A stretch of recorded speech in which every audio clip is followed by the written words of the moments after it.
জীবনটা খুবই ছোট, তাই নিজের জীবনটাকে সুন্দরভাবে উপভোগ করুন নিজের মতন করে। আপনার নিজের খুশিটাকে বেশি প্রাধান্য দিন, বাকি সবকিছু পরে। আসসালামু আলাইকুম, কি অবস্থা সবার? সবাই কেমন আছেন? আলহামদুলিল্লাহ, আমি তো অনেক ভালো আছি। Welcome to new blog. সবাই ফ্যামিলি ব্লগের পাশে থাকবেন। আবারও আপনাদের মাঝে রান্না বান্নার ভিডিও নিয়ে চলে আসলাম। বিশেষ দিন, যেহেতু বিশেষ দিনের জন্য বিশেষ কিছু রান্না বান্না করলাম। বিশেষ দিন বলতে আমার ছোট মেয়ের জন্মদিন। এই দিনটা আমার জন্য খুবই গুরুত্বপূর্ণ, তাই চিন্তা করলাম পরিবারের সদস্যের পছন্দের অনুযায়ী কিছু রান্না বান্না করি। যেহেতু আমার ছোট মেয়ের প্রথম 2 বছর, জন্মদিনের অনুষ্ঠান সেইভাবে করি নাই, সামান্য একটা কেক কেটে জন্মদিন উদযাপন করেছি। কারণ প্রথম 2 বছর সে জন্মদিন সম্পর্কে কিছুই বুঝতো না। এখন সে বড় হচ্ছে, জন্মদিন উদযাপন তার কাছে খুবই ভালো লাগে। তাই এই বছর চিন্তা করলাম এই বছর তার জন্মদিনটা একটু জাঁকজমক ভাবে পালন করি। যেহেতু অনেক বাচ্চাদেরকে ইনভাইট করেছি, তাই চিন্তা করলাম বাচ্চাদের জন্য বিরিয়ানি রান্না করব বিকেলে, দুপুরে আমার মেয়েদের জন্য আর আমার হাজবেন্ডের জন্য বিশেষ কিছু রান্না করব। বিশেষ কিছু বলতে আমার বাচ্চারা যা পছন্দ করে তাই রান্না করব। যেহেতু চিকেন রোস্ট রান্না করব, তাই চিকেনের পিসগুলো ভালো করে ধুয়ে নিচ্ছিলাম। 3-4 বার ভালো করে চিকেনের পিসগুলো ধুয়ে নিব। যেহেতু গরুর মাংস ফ্রিজ থেকে লেট করে খোলা হয়েছিল, তাই গরুর মাংসগুলো ছুটছিল না। তাই আমি ভেবে নিলাম গরুর মাংসটা পরে রান্না করব। সবকিছু রান্না হওয়ার পরে আমি গরুর মাংসটা রান্না করব।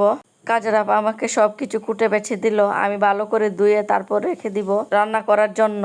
যেহেতু বিকেলে আমি বিরিয়ানি রান্না করব, যেসব বাচ্চাদেরকে ইনভাইট করেছিলাম তারা সবাই সন্ধ্যার পরে চলে আসবে, তাই বিকেলের ঝামেলাটা একটু কম হওয়ার জন্য বিরিয়ানির মাংসটাও রান্না করে ফেলবো। মাংসটা আমি রান্না করে রেখে দিব।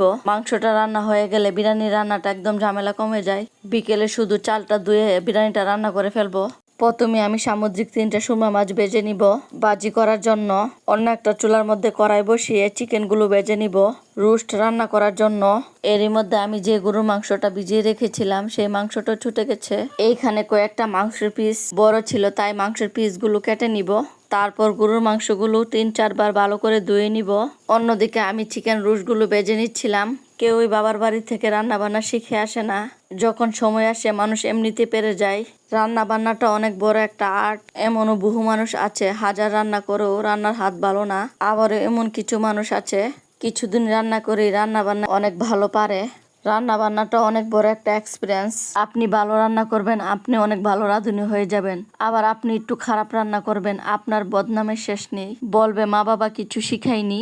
অথচ অধিকাংশ মেয়েরাই শ্বশুর বাড়িতে এসে রান্না বান্না শিখে।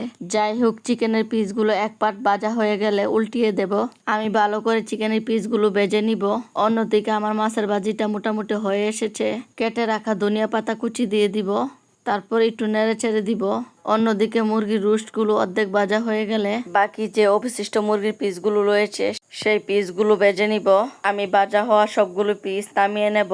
আমি সবগুলো পিস মোটামুটি ভালো করে ভেজে নিয়েছি। অন্যদিকে ধুয়ে রাখা গরুর মাংসের মধ্যে যা যা মশলা লাগে সব মশলা দিয়ে ভালো করে মেখে নিব। যেহেতু অনেক রেট হয়ে গেছে রান্না করতে, তাই আমি কুকারে গরুর মাংসটা রান্না করব। গরুর মাংসটা ভালো করে মাখানো হয়ে গেলে আমি চুলাটা অন করে দিব। অন্যদিকে চিকেন রোস্ট রান্না করার জন্য যা যা মশলা লাগে সব মশলা দিয়ে মশলাটা ভালো করে কষিয়ে নেব। তারপর ভেজে রাখা চিকেন রোস্টগুলো দিয়ে ভালো করে নেড়ে চেড়ে নিব। তারপর কিছুক্ষণ কষিয়ে নেব। অন্যদিকে গরুর মাংসটার মধ্যে আলু দিয়ে দিব। তারপর কিছুক্ষণ নেড়ে চেড়ে দিব। তারপর কুকারের ঢাকনাটা লাগিয়ে ফেলবো। আমি এখানে পরিমাণ মতো পানি দিয়ে দিয়েছি। চিকেনের রোস্টগুলো ভালো করে কষানো হয়ে গেলে দিয়ে দিব পছন্দ অনুযায়ী দুধ। আমি এখানে গরুর তরল দুধ নিয়েছি।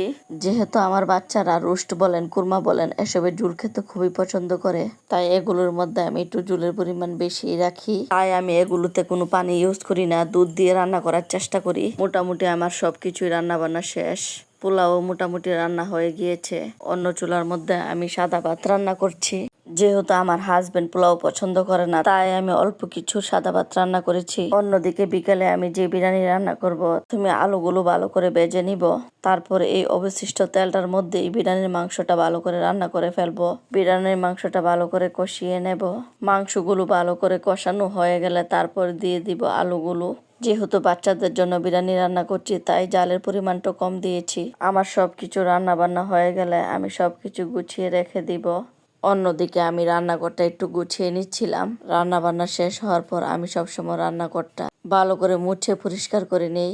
যেহেতু কাজের আপা রান্না করার ফাঁকে সব কাজ শেষ করে বাসায় চলে যায়, তাই রান্না বান্না শেষ হওয়ার পর রান্নাঘরটা আবার নোংরা হয়ে যায়। তাই আমি সবসময় রান্না বান্না শেষ হলে আমি রান্নাঘরটা গুছিয়ে নেই। আমার আজকের এই রান্না বান্নার ভিডিওটা আপনাদের কাছে কেমন লেগেছে প্লিজ কমেন্ট করে জানাবেন। আমার ছোট মেয়ের জন্মদিন উপলক্ষে আমরা সন্ধ্যার পরে কি কি করেছিলাম সবই আপনাদের সাথে আবার একটা ব্লগে শেয়ার করব। সবাই ফ্যামিলি ব্লগের পাশে থাকবেন, ভালো থাকবেন, আল্লাহ হাফেজ।